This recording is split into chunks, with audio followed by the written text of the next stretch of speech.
afternoon, I'm Mai Rodriguez. Today on Newsfeed at noon, northern Luzon again warned of rains and strong winds due to a new storm.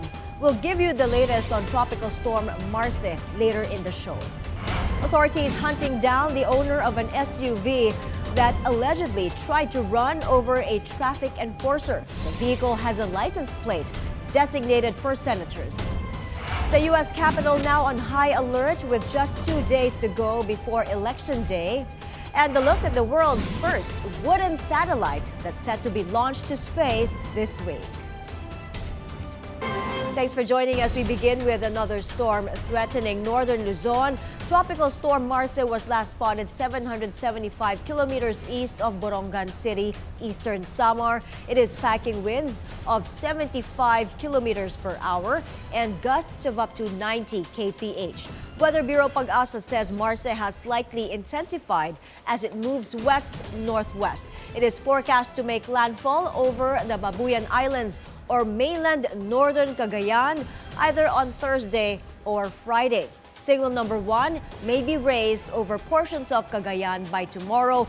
This development comes as the province and other areas in Luzon are still reeling from tropical storms Christine and Leon.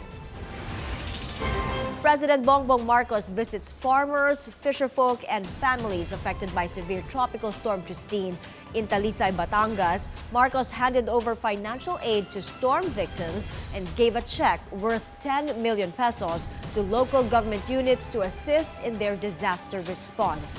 The president has declared this November 4th a day of national mourning for victims of Christine. Nais ko pong ipaabot ang aming taus-pusong pakikiramay sa bawat Pilipinong naapektuhan ng bagyong Christine. Batid namin na hindi madaling maibsan ang sakit na inyong pinagdadaanan.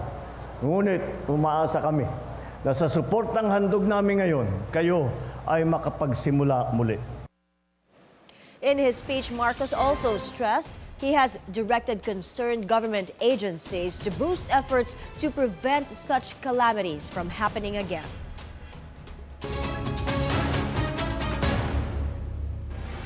Travelers still heading to terminals to return to work after the long Undas weekend. Let's check on the situation at the Parañaque Integrated Terminal Exchange or PITX with Agatha Gregorio joining us now live. Agatha, what's the situation there? Mai, we're still feeling the transport rush back to the metro after the Undas break here at the PITX. As early as 12 p.m., foot traffic has breached the 80,000 mark and terminal officials are expecting an increase, especially in the afternoon. But it wasn't an easy journey back for some of the travelers we spoke to, including Neri, who had to withstand almost 3 hours worth of traffic from Trece Martires, Cavite. That's why her advice for fellow travelers is to consider riding a motorcycle instead. Sabay-sabay na yung uwian dito sa Manila. Pag nag-single motor ka, mabilis yung biyahe niya. Hindi siya ganun ka-traffic dahil minsan sumisingit. Yun, mabilis yung biyahe. Mga umabot 1 to 1.5 hours. May traffic na yung 1.5, pero yung 1 hour, kaya-kaya 13 to Parañaque. But while lines at the entrance have been getting long, there are almost none in most ticket booths, resulting in a quick and easy purchase for travelers like Joy. But for anyone still looking to make the trip here, note that some items are prohibited, such as sharp objects, matches, butane, and lighters. For yesterday and today, the terminal confiscated a total of 83 items. Mai? Agatha, at this time, have any trips been canceled over there? No, Mai, as of 10 a.m., there are no canceled trips here yet. And the good weather that we've been seeing for most of today may have something to do with that. But it also might be best to check the social media platforms of PITX for updates on trip status. Back to you, Mai. Right, wishing a safe and smooth travel for everyone. Thank you. Agatha Gregorio reporting live from the PITX.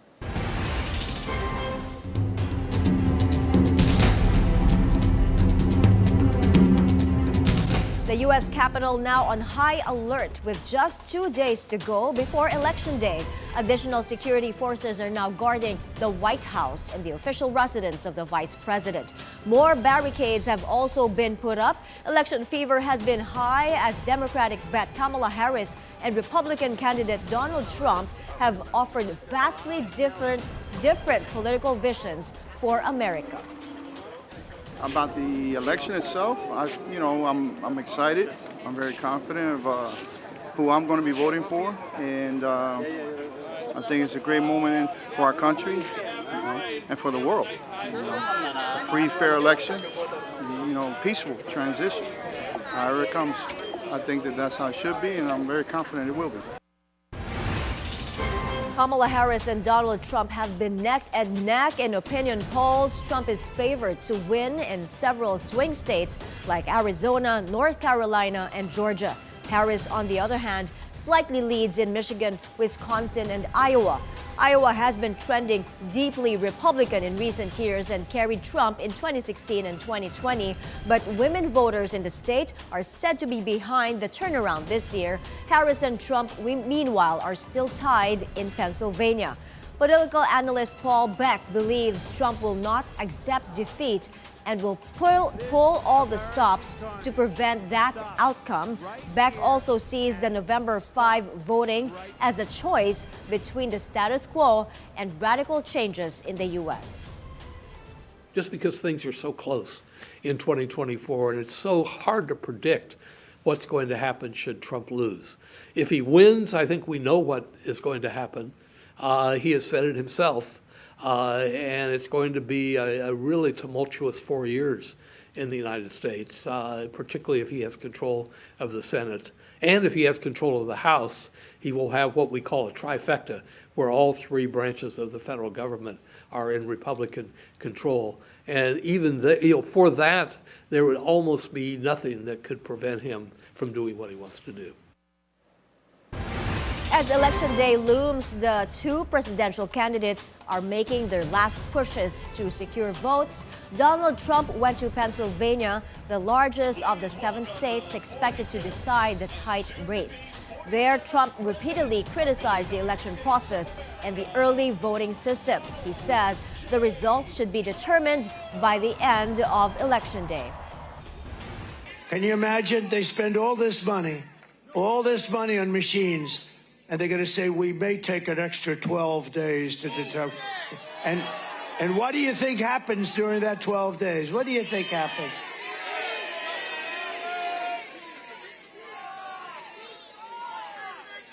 These elections have to be decided by 9 o'clock, 10 o'clock, 11 o'clock on Tuesday night. Bunch of crooked people. These are crooked people. Kamala Harris urging people to go out and vote. She says she herself had already filled out and sent her mail ballot. Hey everyone, Election Day is Tuesday, November 5th. And yes, this race is going to be tight, but we are going to win. And one of the reasons why is you're going to vote. I know you are. So make sure you fill out your ballot. I did mine. I'm going to put it in the mail. And we are going to make sure that we fight together for the promise of America. And if you haven't yet, please make a plan to vote. Figure out where you're going to vote, when you're going to vote, and go to iwillvote.com if you have any questions about your polling place or your registration status. I'll see you out there, and thank you. We're taking a break. Up ahead, an SUV with a license plate designated for senators allegedly tried to run over a traffic enforcer. The latest on the hunt for the driver and more stories up next.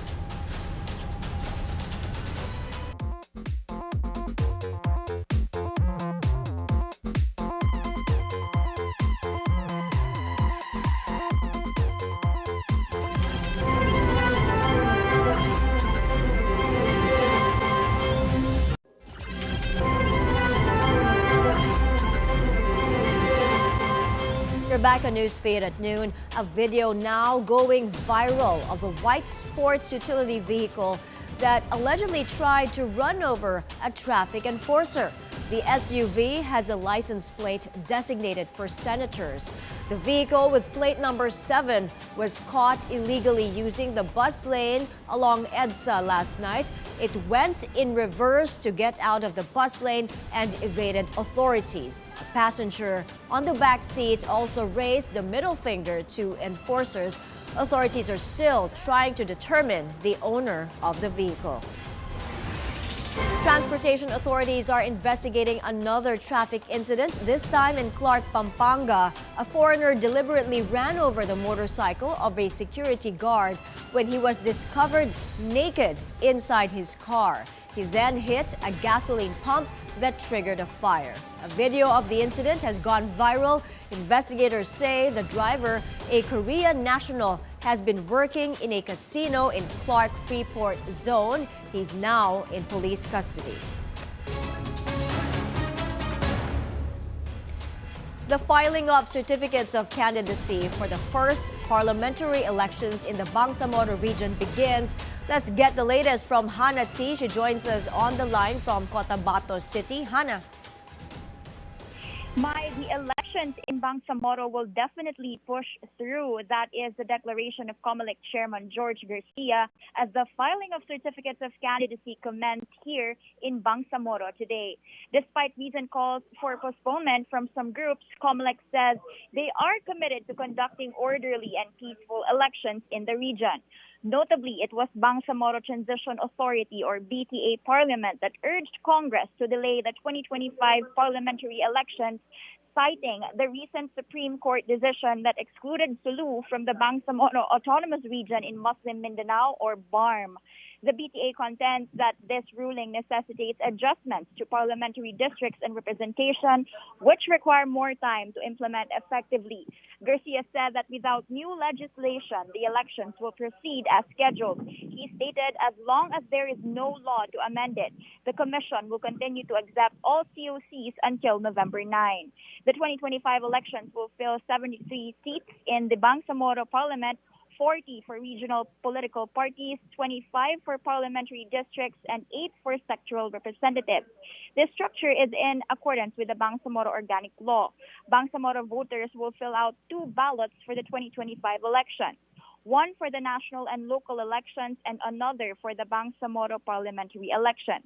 Regarding the 7 PD seats previously allocated to Sulu, which the Supreme Court recently ruled is not part of the Bangsamoro Autonomous Region, COMELEC chairman says that any adjustments are beyond the Commission's jurisdiction and would require legislative action by Congress or the Bangsamoro Parliament.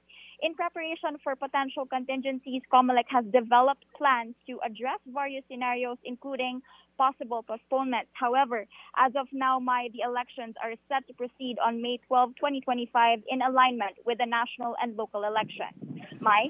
Hannah, has the COMELEC designated any election hotspots there in the Bangsamoro?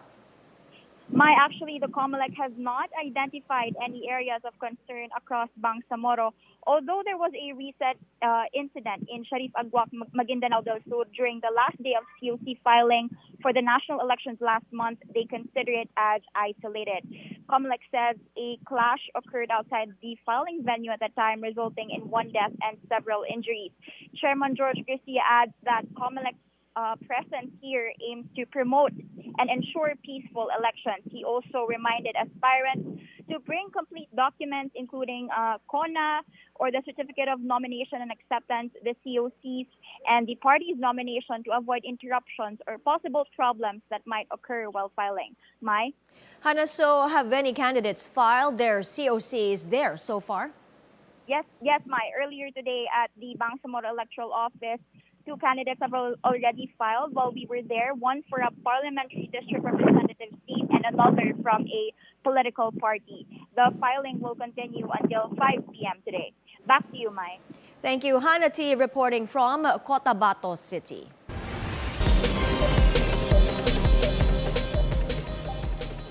Subsidies provided by the government to state-owned and controlled firms fall in September. Financial support to GOCCs decreased to 18.22 billion pesos, down 14% from 21.3 billion in the same month last year.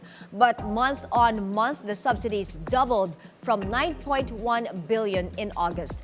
PhilHealth received the largest allocation at 9.34 billion pesos, followed by the National Irrigation Administration and the National Electrification Administration.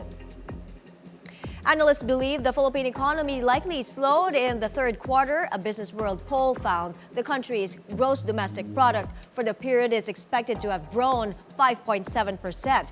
This as elevated inflation may have tempered household spending.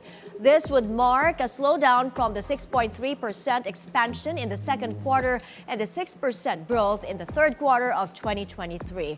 This would also bring the year-to-date growth to 5.9%, just below the 6 to 7% target for the year. October was a rocky month for the Philippines as ultra-rich as profit-taking hit the Philippine Stock Exchange. The PSE index dropped 1.78% month-on-month to close at 7142. That's as 11 of the 14 Filipino billionaires on the Forbes list saw declines in their net worth. The country's wealthiest, the Sy family, experienced a 7% dip in combined assets to $13 billion. Ports, casino, and infrastructure tycoon Ricky Razon's net worth lost 4% to $11.5 billion. San Miguel big boss Ramon Ang also slid 2% to $3.7 billion. Manny Villar is the only billionaire to post gains, further cementing his claim as the richest Filipino. His net worth jumped 24% to $17.9 billion. We're taking another quick break. Still to come, Spain's king mobbed by an angry crowd as he visits one of the areas hit by the country's worst flash floods in decades. The details when Newsfeed at Noon returns. Stay tuned.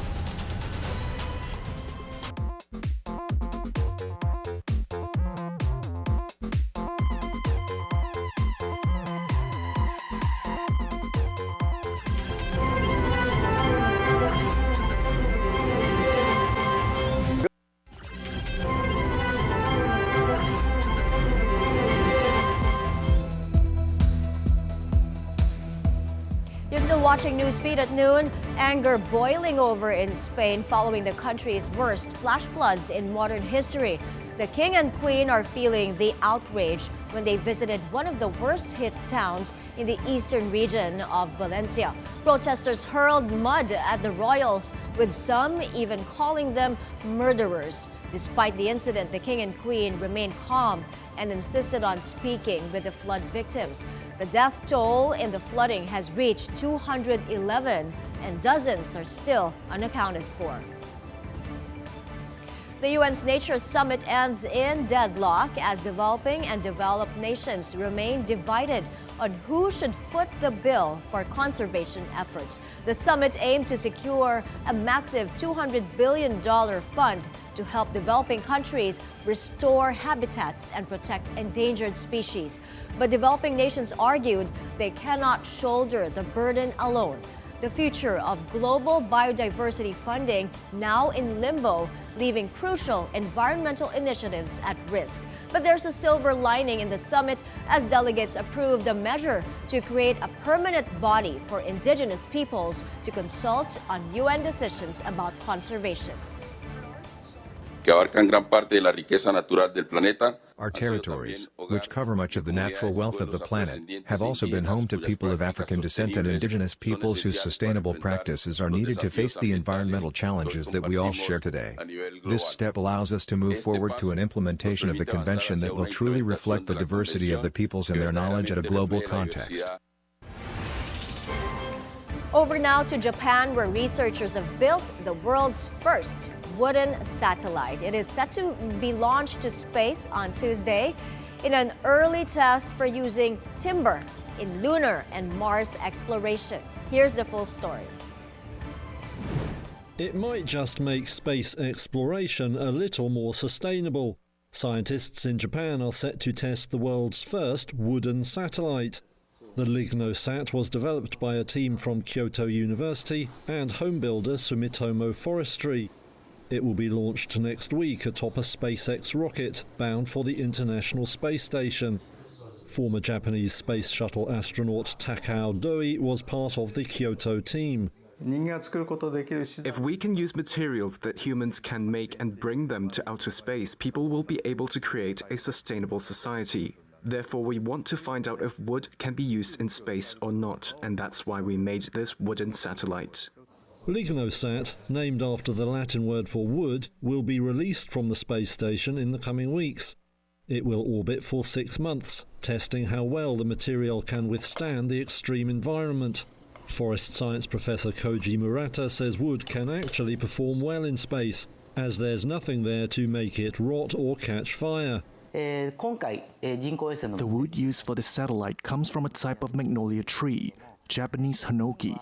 Traditionally, it is easy to process and resistant to shattering, which is why it is typically used for things like the scabbards of Japanese swords and the blades of Japanese wooden sandals due to its strength. Wood also offers benefits at the end of the satellite's life, when it will burn up harmlessly in the Earth's atmosphere.